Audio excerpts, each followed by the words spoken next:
كوكو لي في جيسبر تكونوا سافا. انا راني سافا لاباس الحمد لله. نتمنى تكونوا كامل بخير ونتمنى تكونوا توحشتوني كما انا ثاني توحشتكم. واليوم طليت عليكم فيديو جديد اللي هو عباره على كسرت الشحمه تاع الخميره اللي بزاف بنات طلبوها مني وحبيت نعطيكم طريقه تاعي كيفاه نخدمها. وراهي طريقه سهله بزاف والله العظيم جربوها ماكمش راح تندموا عليها.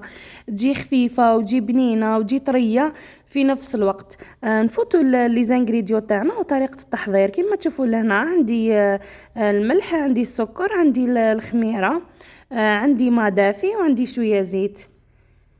كما تشوفوا لهنا نجيبوا القصعه تاعنا اللي نخدموا فيها. انا لهنا كنت كيلت 3 كيلات بالبول هذا اللي تشوفوا فيه، ماهوش كبير بزاف وماهوش صغير بزاف. يهز نسبه تاع مارغرين صغيره تاع 250 غرام.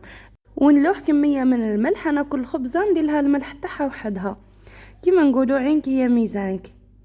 والملح كل وحده كيفاه، كاين اللي تحب الملح بزاف كاين اللي تحب تنقص، كل وحده وكيفاه. وندير شويه سكر حوالي مغرف صغيره وشويه خميره. انا درت تقريبا مغرف كبيره ماهيش معمره بزاف. ونخلطهم مليح، نخلط كامل هذه المكونات مليح مع بعض بالشكل هذا. ونضيف عليهم شويه زيت حوالي 3 مغارف كبار، نبسوها شويه كما راكم تشوفوا. طريقه سهله خلاص البنات.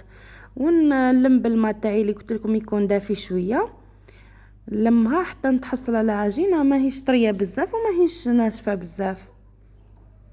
كما تشوفوا راني نلوح الماء ونبل مليح ونشوف هذا هو القيس ولا نزيد شويه. كما تشوفوا البنات لهنا راني درتها طريه شويه برك مش طريه بزاف. مع العجين هذاك هو اذا شفناها ناقصه ماء ولا رانا نزيدوا لها.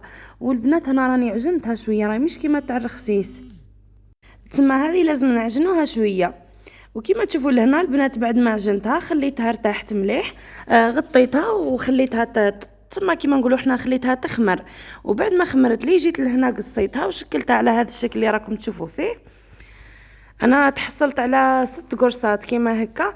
تسمى كل وحده نديرها فوق اختها، تسمى تحصلت على 3. كيما تشوفوا نبدا نحل فيها كيما راكم تلاحظوا. طريقه سهله خلاص البنات.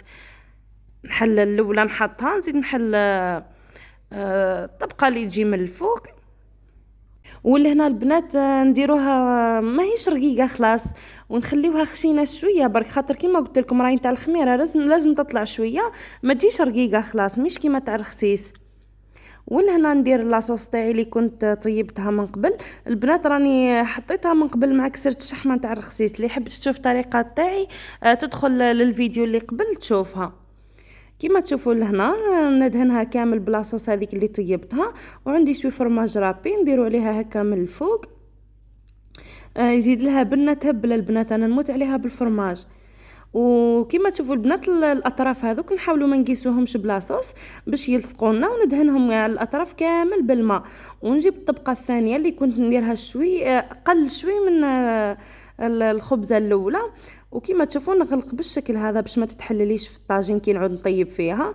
وانا كسرت الرخسيس البنات نشتي نطيبها في الطاوه، في الطاجين، في الطاجين تاع الطين نورمال. مي هذه نشتي نطيبها في الطاوه، ما نحبش نطيبها في الطاجين.